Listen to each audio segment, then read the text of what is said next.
ओ मेरी जमी अफसोस नहीं जो तेरे लिए 100 दर्द सहे, महफूज रहे तेरी आन सदा चाहे जान मेरी ये रहे ना रहे। ओ मेरी जमी महबूब मेरी नस नस में तेरा इश्क बहे, फीका न पड़े तेरा रंग कभी जिस्मों से निकलता खून कहे। हेलो एवरीवन, मैं हूँ राजेश। आज हम लोग पढ़ने जा रहे हैं क्लास 11th के बायोलॉजी। हम लोग पढ़ने जा रहे हैं बायोलॉजी में यूनिट नंबर 3 जिसका नाम है cell the unit of life, और उसमें यूकैरियोटिक सेल के बारे में। यूकैरियोटिक सेल के बारे में हम लोग पढ़ने जा रहे हैं, जिसमें जो न्यूक्लियस होता है वो डबल मेम्ब्रेन से बॉन्डेड रहता है। जिसमें जो न्यूक्लियस होता है वो एक मेम्ब्रेन से नहीं, एक लेयर से नहीं, दो लेयर से घिरा हुआ रहता है।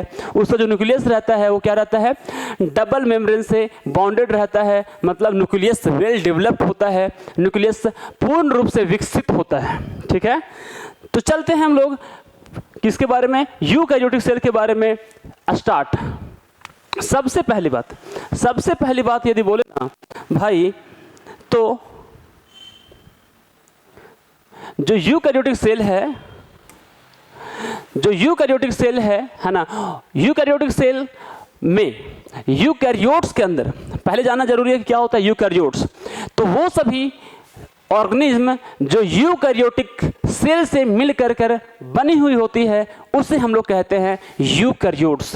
और जो यूकैरियोट्स है उसमें क्या होता है, प्रोटिस्ट्स होते हैं। क्या होते हैं, प्रोटिस्ट्स होते हैं, है ना। प्लांट्स होते हैं, एनिमल्स होते हैं और फंगी होते हैं। क्या होता है, प्लांट प्रोटिस्ट मतलब क्या होता है, ये आपके लिए नया टर्म है ना। जो यूनिसेलुलर ऑर्गेनिज्म है जैसे अमीबा हो गया, पैरामीशियम हो गया, उसी को हम लोग बोलते हैं प्रोटिस्ट। क्या बोलते हैं, प्रोटिस्ट। यूकैरियोटिक सेल में क्या होता है, जो बहुत सारा कंपोनेंट सेल के अंदर जो बहुत सारा कंपोनेंट्स है, सेल के अंदर बहुत सारा जो कंपोनेंट्स होता है ना, जो साइटोप्लाज्म में अंदर तैरते हुए रहता है वो क्या रहता है, मेम्ब्रेन से बॉन्डेड रहता है। मतलब यहाँ पर जितना भी सेल ऑर्गेनेल्स होगा है ना, वो क्या होता है, मेम्ब्रेन से बॉन्डेड रहता है। यानी कि साइटोप्लाज्म है न्यूक्लियस के, है ना, बाहर में यहाँ पर जो सेल का कंपोनेंट होता है जो सेल के अंदर महत्वपूर्ण काम करता है, वो सेल जो भी होगा, उस सेल का कंपोनेंट जो भी होगा उसको हम लोग बोलते हैं सेल ऑर्गेनेल्स। और सेल ऑर्गेनेल्स जितने भी होंगे वो सारे के सारे उसके ऊपर क्या होगा, लेयर होगा, उसके ऊपर मेम्ब्रेन होगा, उसके ऊपर एक परत होगा, है ना।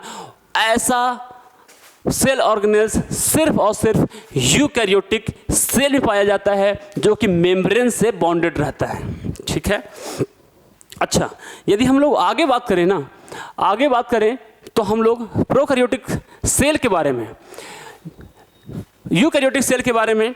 तो यूकैरियोटिक जो सेल होता है ना, वो न्यूक्लियस के चारों तरफ न्यूक्लियर इन्वेलप से क्या रहता है, घिरा हुआ रहता है। मतलब जो यूकैरियोटिक सेल है ना, उसके चारों तरफ डबल मेम्ब्रेन जो होता है, दो जो लेयर होता है, दो जो परत होता है ना, एक ये है ना और एक और रहता है। ठीक है, डबल मेम्ब्रेन से ये बॉन्डेड रहता है। डबल मेम्ब्रेन से क्या रहता है, बॉन्डेड रहता है न्यूक्लियस के चारों ओर। उसको हम लोग करते हैं न्यूक्लियर इन्वेलप। क्या बोलते हैं, न्यूक्लियर इन्वेलप। ठीक है, न्यूक्लियस के चारों ओर है ना जो एक मेम्ब्रेन होता है, और ये दो लेयर का होता है, दो मेम्ब्रेन होता है, इसको हम लोग बोलते हैं न्यूक्लियर इन्वेलप कहते हैं, है ना। मतलब उसके अलावा जो यूकैरियोटिक सेल होता है उसमें बहुत अलग अलग टाइप का है ना क्या होता है ना, कॉम्प्लेक्स लोकोमोटरी होता है जो उसको चलने में मदद करता है, मूव करने में मदद करता है। और साइटोस्केलेटन स्ट्रक्चर होता है अंदर में, जो सेल का स्ट्रक्चर, मतलब सेल को स्ट्रक्चर बनाए रखने के लिए है ना क्या होता है, साइटोस्केलेटन होता है। मतलब सेल का स्केलेटन, सेल का ढांचा तैयार करने में मदद करता है, वो सभी स्ट्रक्चर भी इसके अंदर होते हैं। और जो जेनेटिक मटेरियल होता है वो क्रोमोजोम में होता है। क्या होता है, क्रोमोजोम में होता है। ठीक है, जो जेनेटिक मटेरियल होता है वो कहाँ पर होता है, क्रोमोसोम में ऑर्गेनाइज होता है। ऑर्गेनाइज होता है मतलब कि जो डीएनए है, जो डीएनए है जिसको जेनेटिक मटेरियल कहते हैं। जेनेटिक मटेरियल मतलब माता पिता का जो गुण है ना, माता पिता का जो गुण है एक जनरेशन से दूसरे जनरेशन में जो जाता है वो होता है ना, उसको हम लोग बोलते हैं जेनेटिक मटेरियल। और जेनेटिक मटेरियल जो होता है वो कहाँ पर ऑर्गेनाइज होता है, क्रोमोसोम में होता है। क्या होता है, क्रोमोसोम में। उसके अलावा मेम्ब्रेन बॉन्ड ऑर्गेनेल्स के अलावा, मेम्ब्रेन बॉन्ड जो न्यूक्लियस है उसके अलावा, they also have other membrane bond organelles. उसके अलावा क्या होता है, बहुत सारा और ऑर्गेनेल्स होते हैं जो मेम्ब्रेन से बॉन्डेड होता है। क्या होता है, मेम्ब्रेन से बॉन्डेड होता है। और कुछ कुछ ऐसा भी सेल ऑर्गेनेल्स होता है इसके अंदर, यूकैरियोटिक सेल के अंदर, जो मेम्ब्रेन से बॉन्डेड नहीं होता है। जैसे कि हम लोग पढ़े थे राइबोसोम। तो राइबोसोम जो है ना, सो यूकैरियोटिक सेल में रहे या प्रोकैरियोटिक सेल के अंदर रहे, वो मेम्ब्रेन से बॉन्डेड नहीं होता है। चलिए, यूकैरियोटिक सेल जो है वो दो टाइप का हो सकता है, दो ही टाइप का होता है। एक होता है प्लांट सेल में, एनिमल सेल में। हो सकता है कि दोनों ही यूकैरियोटिक सेल है, प्लांट सेल भी यूकैरियोटिक सेल है और एनिमल सेल भी है, वो यूकैरियोटिक सेल है। लेकिन इसके बावजूद भी इन लोग दोनों में काफ़ी अंतर है और वो अंतर को समझना जरूरी है।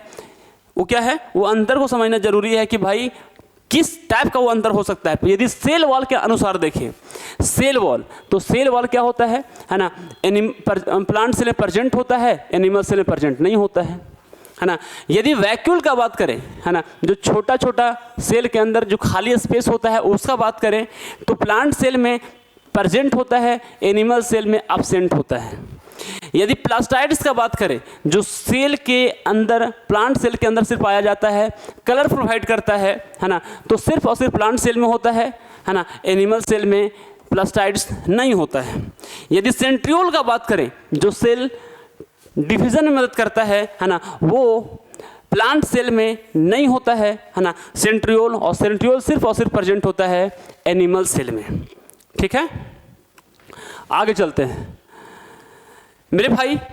सेल वो प्लांट सेल और एनिमल सेल का जो स्ट्रक्चरल क्या अंतर है ना, इसके बारे में हम लोग थोड़ा सा डिटेल में देख लेते हैं।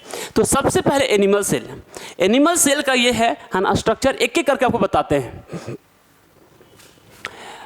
माइक्रो है ना विलई, सेल के बाहर में, सेल के बाहर में है ना, ट्यूब के जैसा जो स्ट्रक्चर बाहर निकला हुआ रहता है ना, ट्यूब के शेप में, फिलामेंट के शेप में जो स्ट्रक्चर बाहर निकला हुआ रहता है ना, वो इसके सरफेस एरिया को बढ़ा देता है, उसको बोलते हैं हम लोग माइक्रोविलाई।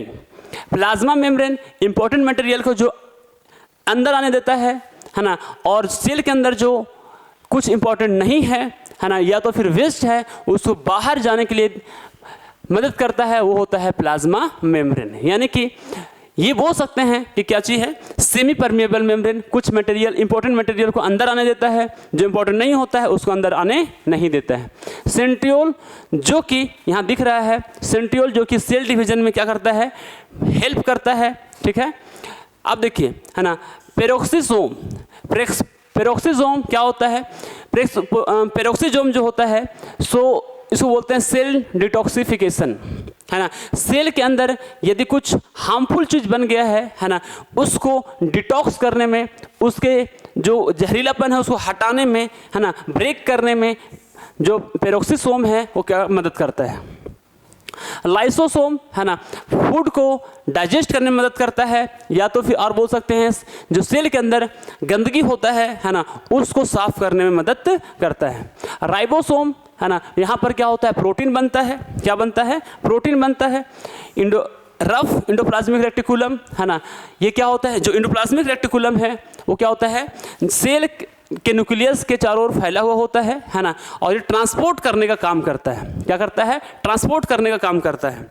जो रफ इंडोप्लाज्मिक रेटिकुलम है वो इंपॉर्टेंट जगह होता है जहाँ पर राइबोसोम बनता है।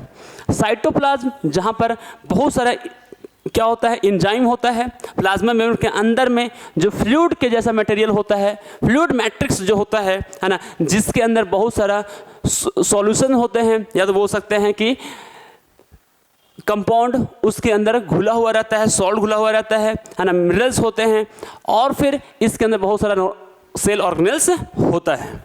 ठीक है, आगे बात करें माइटोकॉन्ड्रिया, जहाँ पर एनर्जी बनता है ना, न्यूक्लियस जो कि यदि एनिमल सेल है तो बीचों बीच में होता है ना, जिसको सेल का ब्रेन भी कहते हैं। न्यूक्लियोलस, न्यूक्लियस के अंदर में जो पाया जाता है, न्यूक्लियस के अंदर में पाया जाता है, क्या कहते हैं उसको, हम लोग कहते हैं न्यूक्लियोलस।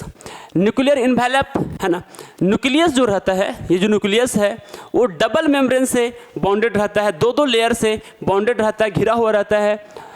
न्यूक्लियस दो लेयर से क्या रहता है, घिरा हुआ रहता है, उसे हम लोग क्या कहते हैं, न्यूक्लियर इन्वेलप कहते हैं। स्मूथ एंडोप्लाज्मिक रेटिकुलम है ना, वो क्या होता है, स्मूथ होता है क्योंकि वहाँ पर फैट बनता है। क्या बनता है, फैट। तो फैट बनने का जो मेन साइट होता है वो स्मूथ एंडोप्लाज्मिक रेटिकुलम में बंद होता है। और ये है माइक्रोट्यूबल, क्या चीज़ है, माइक्रोट्यूबल। तो माइक्रोट्यूबल जो है ना, सो क्या करता है ना, ये वो पार्ट है जो बाद में एनिमल सेल के अंदर है ना, वो जब सेल डिवाइड होता है तो वहाँ पर क्या होता है, स्पिंडल सेल बनता है, स्पिंडल सेल बनता है ना, स्पिंडल सेल बनता है जो क्या करता है, सेल डिवीजन में क्या करता है, हेल्प करता है ना।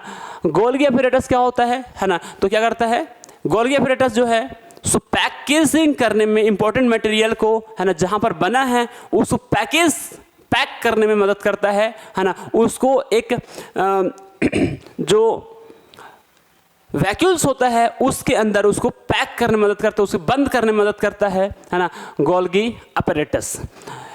तो ये था है ना एनिमल सेल के बारे में बहुत सारी बातें। ठीक है, अब आगे चलते हैं, इसके बारे में हम लोग और भी डिटेल से पढ़ेंगे ताकि हम लोग को अच्छे से और समझ में आ जाए।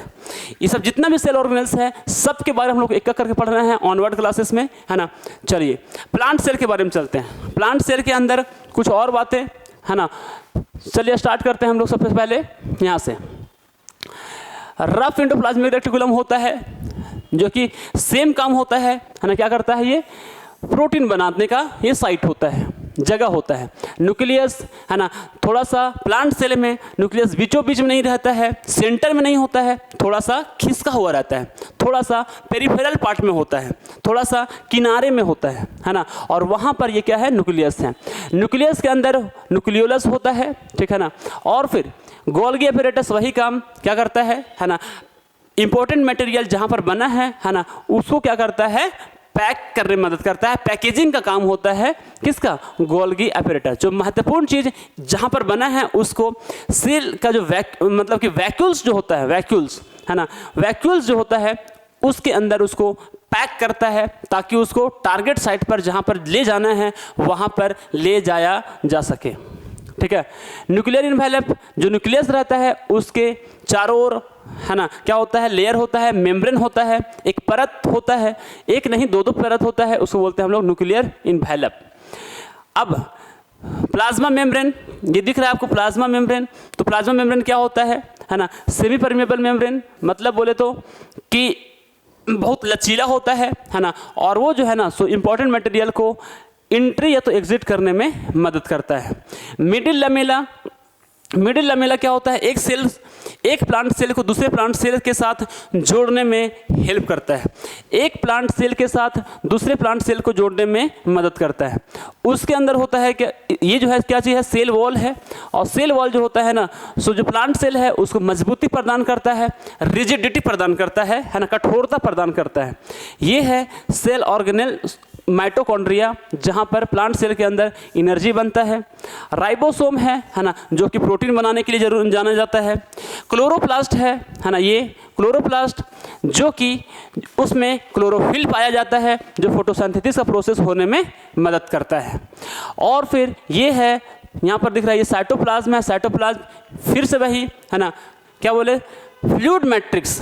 फ्लूइड होता है ना, तरल पदार्थ होता है, जेली के जैसा पदार्थ होता है जो कि उसके अंदर बहुत सारा सेल ऑर्गेनेल्स पाए जाते हैं। उसके बाद उसमें बहुत सारा हाइड्रोलाइटिक एंजाइम भी होता है, ठीक है, या तो फिर बहुत सारा जो मिनरल्स है, सॉल्ट है, वो डिजॉल्व होता है साइटोप्लाज्म के अंदर, है ना। अब यहाँ पे पेरोक्सीसोम वही काम सेम टू सेम कि डिटॉक्सिफिकेशन करने में मदद करता है। डिटॉक्सिफिकेशन मतलब सेल के अंदर यदि कुछ है ना हार्मफुल चीज़ आ गया है ना, तो उसको ब्रेक डाउन करने में मदद करता है, उसको तोड़ता है और उसको नष्ट कर देता है। एक तरह से समझो एंटीडोट, है ना। एंटीडोट क्या होता है? यदि जहर बॉडी के अंदर चल जाता है तो उसको उसका प्रभाव को खत्म कर देता है एंटीडोट। तो उसी तरह से केस से कौन होता है? पेरोक्सीसोम होता है ना, पेरोक्सीसोम होता है ना। वैक्यूल क्या होता है? वैक्यूल है ना, जो सेल के अंदर खाली स्पेस दिख रहा है ना, ये ऐसा है ना, उसको हम लोग बोलते हैं क्या बोलते हैं? वैक्यूल बोलते हैं। क्या बोलते हैं? SAP vacuole. अच्छा, ये है यहाँ पर है ना माइक्रोट्यूबल्स, ठीक है ना, और माइक्रोट्यूबल्स यहाँ पे दिख रहा है ना, और ये है यहाँ पे प्लाज्मोडेस्माटा। तो प्लाज्मोडेस्माटा जो होता है, जो यहाँ पर दिख रहा है, ऐसा खाली जगह दिख रहा है ऐसा, है ना, तो ये क्या करता है? एक प्लांट सेल से दूसरे प्लांट सेल के बीच में, एक प्लांट सेल और यहाँ पर कोई दूसरा प्लांट सेल होगा, उसके बीच में है ना साइटोप्लाज्मिक कनेक्शन कराता है। एक सेल का साइटोप्लाज्म दूसरे सेल का साइटोप्लाज्म से कनेक्टेड रहता है ना, वो पार्ट को जो कनेक्शन कराने का काम करता है ना, जो कनेक्शन करता है ना, क्या कहलाता है? प्लाज्मोडेस्माटा कहलाता है। कहलाता है प्लाज्मोडेस्माटा, है ना। और स्मूथ इंडोप्लाज्मिक रेटिकुलम है ना, जहाँ पर फैट बनता है, ठीक है ना। लाइसोसोम जो फूड को डाइजेस्ट करता है और फिर सेल के अंदर यदि जो गंदगी बन जाता है उसको रिमूव करता है। तो ये था है ना टोटल का टोटल प्लांट सेल के बारे में एक ओवरऑल बातें। चलिए अब हम लोग एक एक करके पढ़ लेते हैं, है ना। सेल वॉल के बारे में सबसे पहले, सेल वॉल के बारे में, ठीक है ना। तो सेल वॉल क्या होता है? नॉन लिविंग होता है ना, बहुत ही रिजिड स्ट्रक्चर होता है ना, उसको बोलते हैं हम लोग सेल वॉल। और ये जो है ना सो प्लाज्मा मेम्ब्रेन के बाहर में कवर किया हुआ होता है। प्लाज्मा मेम्ब्रेन के बाहर में जो आउटर कवरिंग होता है, प्लाज्मा मेम्ब्रेन के आउटर कवरिंग, बाहर का जो कवर होता है, एक लेयर होता है, उसको हम लोग कहते हैं सेल वॉल। सेल वॉल किस किस तरह का जीव में पाया जाता है? बैक्टीरिया में पाया जाता है।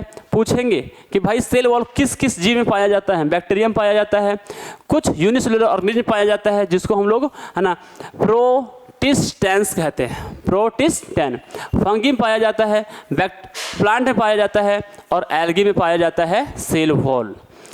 जो एल्गी का सेल वॉल होता है ना, वो सेलुलोज से मिलकर बना हुआ रहता है, ग्लैक्टेन से मिलकर बना हुआ रहता है, मैनन से मिलकर बना हुआ रहता है, कैल्शियम कार्बोनेट से मिलकर के बना हुआ होता है।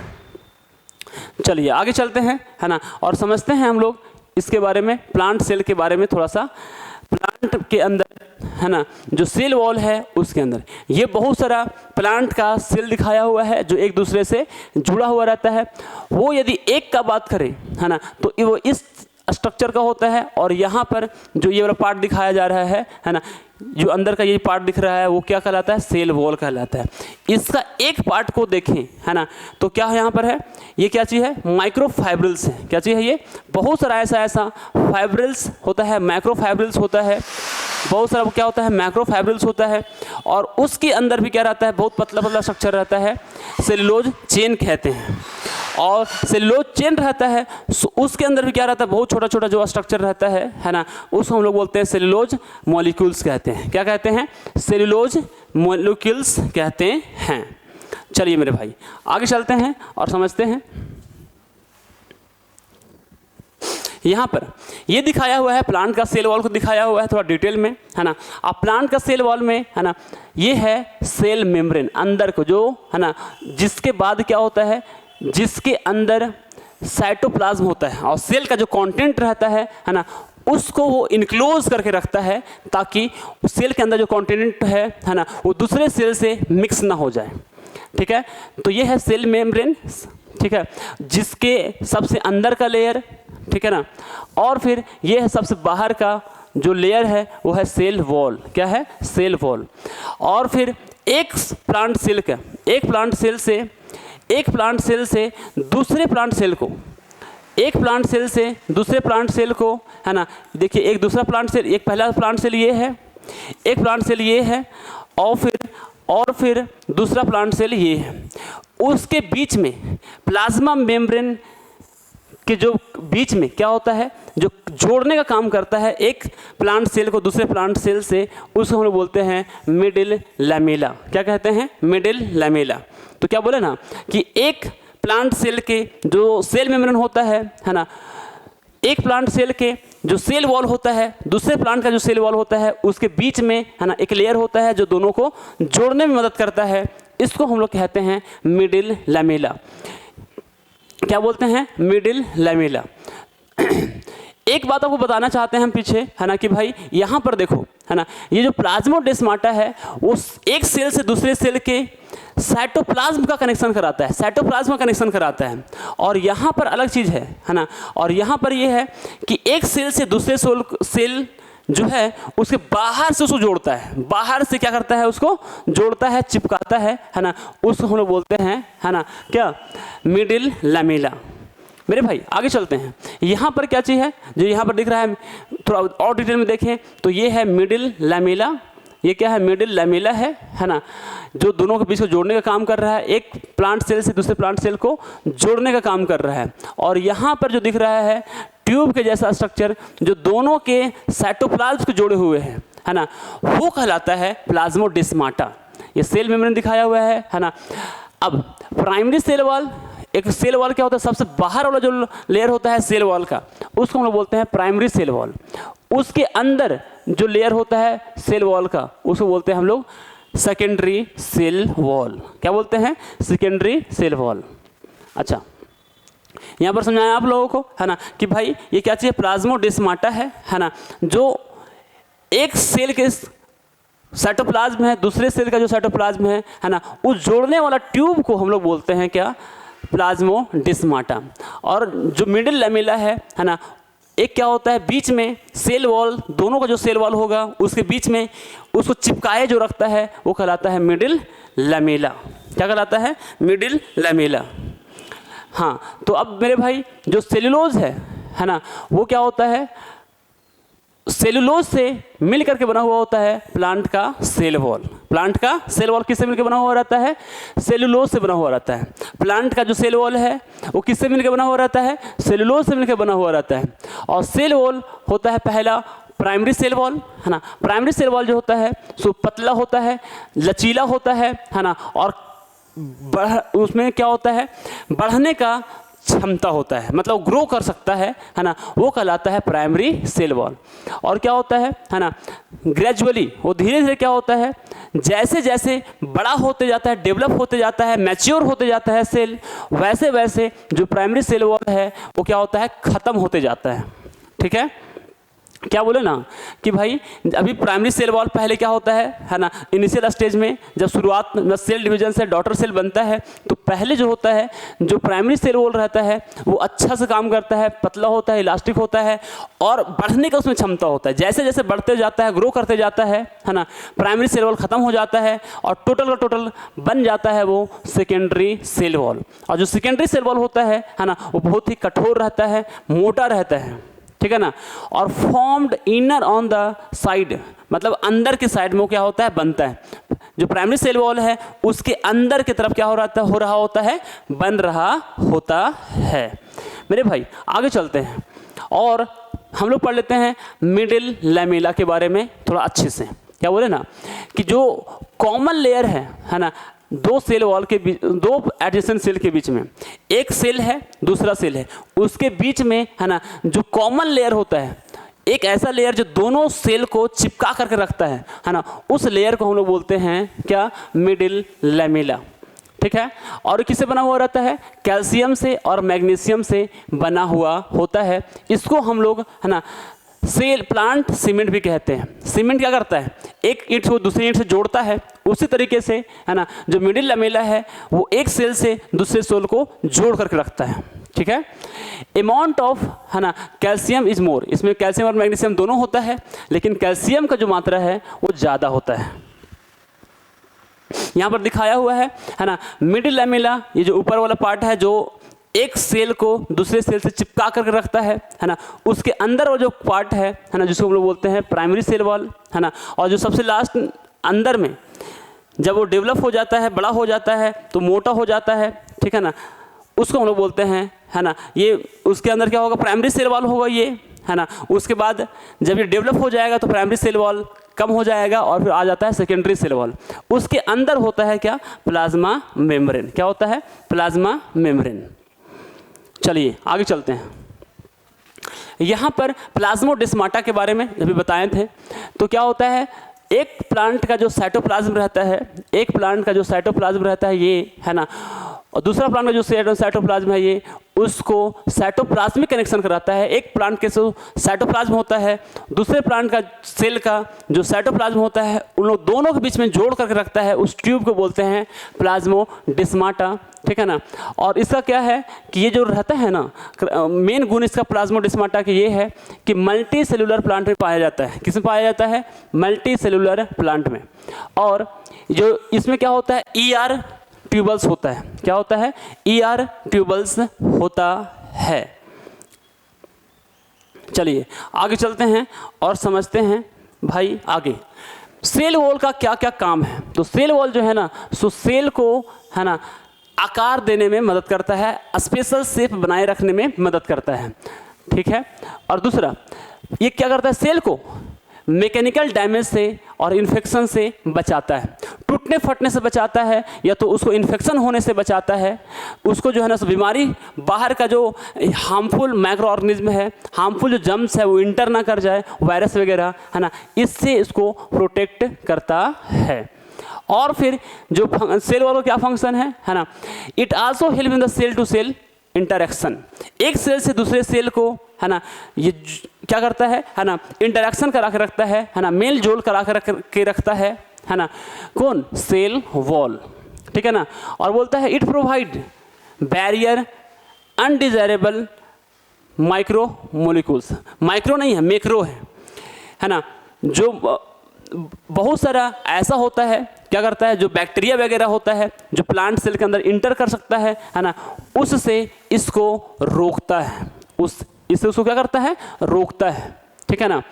प्रोकैरियोटिक सेल और यूकैरियोटिक सेल में क्या क्या अंतर है। तो पहला न्यूक्लियस का यदि देखें, न्यूक्लियस के बेसिस पर, तो न्यूक्लियस के में प्रोकैरियोटिक सेल के अंदर जो मेम्ब्रेन होता है, न्यूक्लियस है, उसके बाहर में एक लेयर होता है जो दो लेयर से ढका हुआ रहता है, दो लेयर से कवर रहता है। वो लेयर इसमें नहीं होता है, मतलब मेम्ब्रेन से बॉन्डेड नहीं रहता है, मेम्ब्रेन से बॉन्डेड नहीं रहता है। ये क्या रहता है, यूकैरियोटिक सेल में मेम्ब्रेन से वो क्या होता है, बॉन्डेड होता है। यूकैरियोट्स जो यूकैरियोटिक सेल से मिलकर बना हुआ होता है, उसमें मेम्ब्रेन से बॉन्डेड रहता है उसका न्यूक्लियस। और प्रोकैरियोट्स जो होगा, जो प्रोकैरियोटिक सेल से मिलकर बना हुआ है ना, उसमें मेम्ब्रेन से वो बॉन्डेड नहीं होगा उसका न्यूक्लियस, है ना। यदि ऑर्गेनेल्स की बात करें, जो साइटोप्लाज्म के अंदर तैरते हुए रहता है ना, तो ऑर्गेनेल्स में है ना क्या होता है, ऑर्गेनेल्स में मेम्ब्रेन से बॉन्डेड ऑर्गेनेल्स, मेम्ब्रेन से बॉन्डेड ऑर्गेनेल्स नहीं होता है, इसमें मेम्ब्रेन से बॉन्डेड ऑर्गेनेल्स होता है। राइबोसोम का बात करें तो राइबोसोम इसमें 70S टाइप का राइबोसोम होता है और इसमें 80S टाइप का राइबोसोम होता है। यदि साइज का बात करें तो प्रोकैरियोटिक सेल छोटा होता है ना, और यूकैरियोटिक सेल जो होता है वो बड़ा होता है। यदि जीव का बात करें तो प्रोकैरियोट्स छोटा होता है और यूकैरियोट्स बड़ा होता है। यदि मल्टीप्लिकेशन का बात करें कि तेजी से मल्टीप्लाई कौन करता है, तेजी से जनसंख्या किसका बढ़ता है, तो तेजी से बढ़ता है ना प्रोकैरियोट्स का, और यूकैरियोट्स का थोड़ा सा धीरे धीरे बढ़ता है उसका जनसंख्या। चलिए आगे, तो हम लोग एक बात देख लेना चाहते हैं कि सेल वॉल है। तो सेल वॉल क्या होता है, सबसे बाहर में प्राइमरी सेल वॉल होता है। जब वो डेवलप हो जाता है, इनिशियल स्टेट में होता है, सिर्फ शुरुआत के टाइम पे होता है। जब वो बड़ा हो जाता है, डेवलप हो जाता है ना, ग्रोथ कर मैच्योर हो जाता है, तो प्राइमरी सेल वॉल खत्म हो जाता है, सेकेंडरी सेल वॉल आ जाता है ना। मिडिल लैमेला होता है उसके अंदर, है ना, जो क्या करता है, मिडिल लैमेला एक सेल को दूसरे सेल से चिपका करके रखता है, सेल सीमेंट भी कहते हैं इसको। प्लाज्मोडेस्माटा क्या होता है, प्लाज्मोडेस्माटा एक सेल के साइटोप्लाज्म है, दूसरे सेल का जो साइटोप्लाज्म होगा उसको जोड़ करके रखता है। प्राइमरी सेल वॉल जो होता है थिन होगा, इलास्टिक होगा और बढ़ने की उसमें क्षमता होता है, ठीक है। और जो सेकेंडरी सेल वॉल होता है ना, रिजिड होता है और मोटा होता है। ये क्या होता है, धीरे धीरे घटते जाता है जैसे जैसे वो मैच्योर होता है, और अंदर की तरफ वो क्या होता है, बनते जाता है सेकेंडरी सेल वॉल। तो ये हम लोग देखें सेल वॉल के बारे में, ठीक है, किसके बारे में, सेल वॉल के बारे में। तो आज का वीडियो यहीं पर करते हैं एंड। बताइएगा जरूर कि आपको ये क्लास कैसा लगा। मिलते हैं अगले वीडियो में 11th क्लास के अगले बायोलॉजी के लेक्चर के साथ। तब तक के लिए अपना ख्याल रखिएगा और लाटो +2 स्कूल साइंस पर बने रहिएगा। जय हिंद, वंदे मातरम, गुड बाय।